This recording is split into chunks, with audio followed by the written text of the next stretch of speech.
Hello, my name is Daniel Stillwell. I'm the editor of the IFTA e-newsletter, and we have with us today Jake Johnson, who Hi. is my predecessor at that lovely establishment and is currently the president-elect for IFTA. That's correct. But we also have him today talking about his presentation that he's doing, I think, later today. Tomorrow. Tomorrow. Mhm. Okay, cool.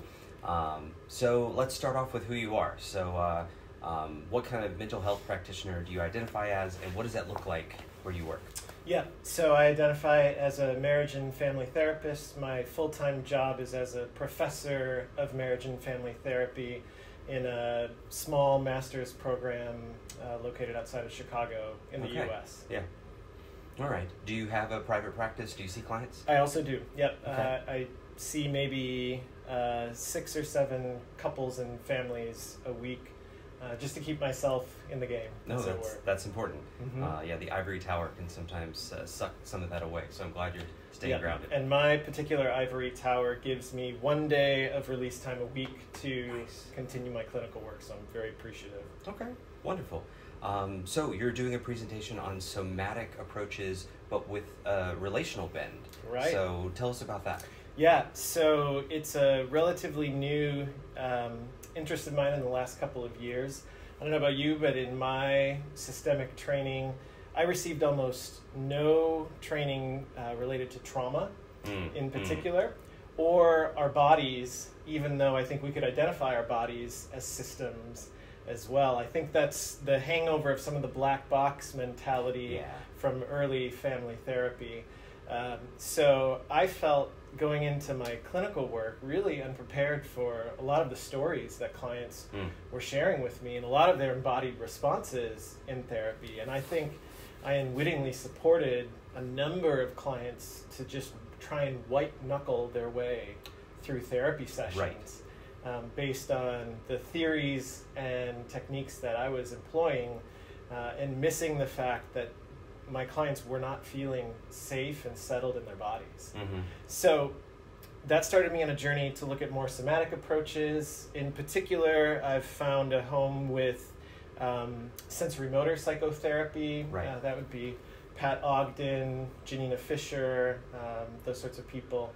And I've done a bunch of training with that now. But what I've found on that end of the spectrum is they don't have broader systems Right. included. Very individualized. Right. So I feel like there's all kinds of room to bring family systems and somatic work together, and exploring that will be a part of my presentation tomorrow.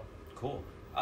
Do you see it differently with couple dynamics versus parent-child?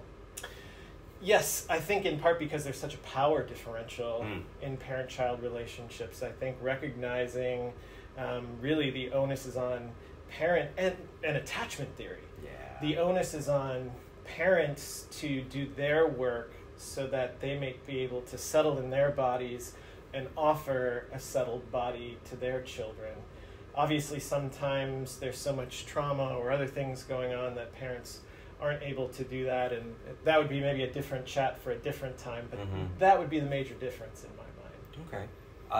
I know that many people might be familiar with EMDR as a body reprocessing issue. What makes the somatic work a little bit different?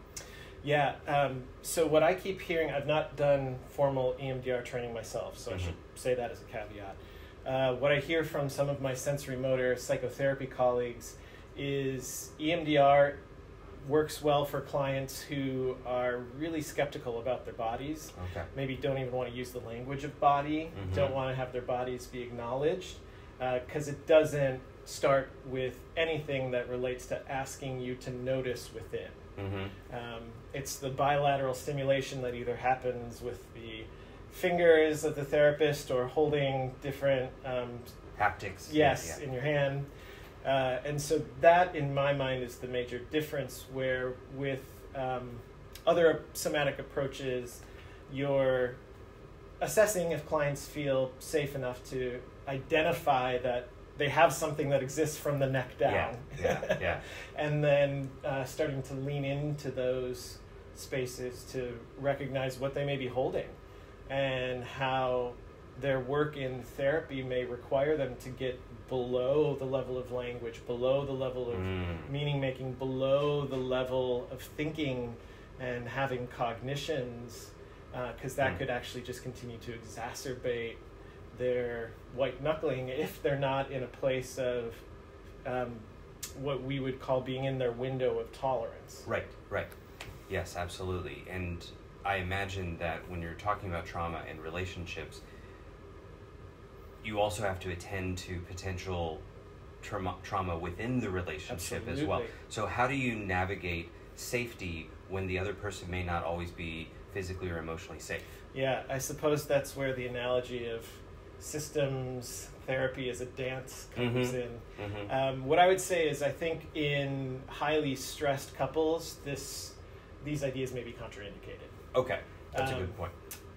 But what I tend to see in couples, if you want to use the language of the window of tolerance, which very briefly is it's the space in between freak out up here and shut down here. Right. And many people inherit their windows from their primary caregivers. I would say it relates a lot to attachment theory. It relates a lot to what was tolerable in their families of origins that they inherited almost through osmosis. I'm sure epigenetics has something to do with it as well. But that space where things felt good, where they could be flexible, adaptive, open, creative. And some of us, myself included, have inherited fairly small windows. Some have larger windows, but I tend to think that this strikes a bit of a Bowenian chord in the sense that Bowen would say we tend to pair up with people with similar levels of differentiation. Right. I think that you could apply that to windows of tolerance as well. Someone with a wide window of tolerance isn't going to be terribly interested in pairing up with someone with a narrow window of tolerance, so to speak. So I think it's first identifying in a couple system, for example, how wide or narrow their window tends to be. And one may look like they have a wider window than the other, but when you apply stress, I think that's when we see how wide our windows really are. Yeah, how resilient those internal systems and infrastructure really are. Yeah. And this seems like broad enough or human scale enough to work in multiple cultures. Have you seen cross-cultural or even international success with some of these ideas? Yeah, I have not, and so part of my interest in my presentation tomorrow is hopefully getting some feedback from That'd be cool. participants to hear what feels relatable and what doesn't. I know that there are some organizations, people who do somatic experiencing work, which would be more of the work of Peter Levine, tend to be really international in scope. That's not my particular area of training, so I feel like I wouldn't be able to speak to that as well. Okay. Yeah, I feel like I've seen things in different cultures where embodiment and mindfulness is taking this process with the language of trauma. So it's exciting to think about this being a family systems approach at some point as well. Yeah. So very cool. Yeah, and as an academician, I'm terribly interested in how we can bring some of these things that we're discussing into the classroom for the training of the next generation of couple and family therapists. Okay. Yeah. All right. Well, then I guess would you like to say anything about your role in IFTA since this is a new spot for you? Sure. Yeah, I'm the president-elect of IFTA. I previously served on the board as treasurer and then a general member of the board. And so I'm really excited to be in a position of leadership within an organization that I love so much. I remember the first time I attended an IFTA conference was about a decade ago in Malaysia, and I was just blown away by the people that I met from all over the world who shared my profession.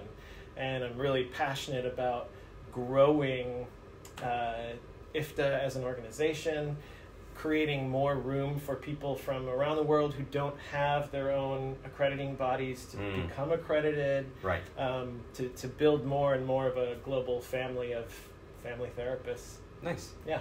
All right. Well, then let's end with a fun question. So you live in Chicago area and you're in Spain. Where in Europe would you like to go? No expense. Yeah.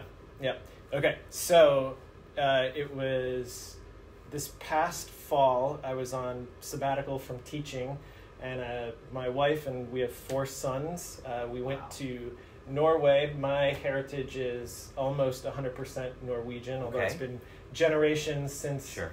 my relatives emigrated to the U.S., but it was a beautiful experience. I felt like I was in the land of my ancestors, and oh man, we all came home feeling like if we could just stay there for a lot longer, we would enjoy that. All right. So that would Very be cool. That would be my number one choice. Yes, Yep. and it's a big and sparse enough place that you could get lost in many areas. Absolutely. In fact, I was just speaking to one of my Norwegian colleagues yesterday who informed me that to go from the south of Norway to the north of Norway would be the same distance as going from the south of Norway to Rome, Italy. Yes. That's how big Norway is. Yes. All right. Yeah. Well, thank you so much for joining us. Thank you and for having telling me. us a little bit about your work. Yeah, I appreciate it.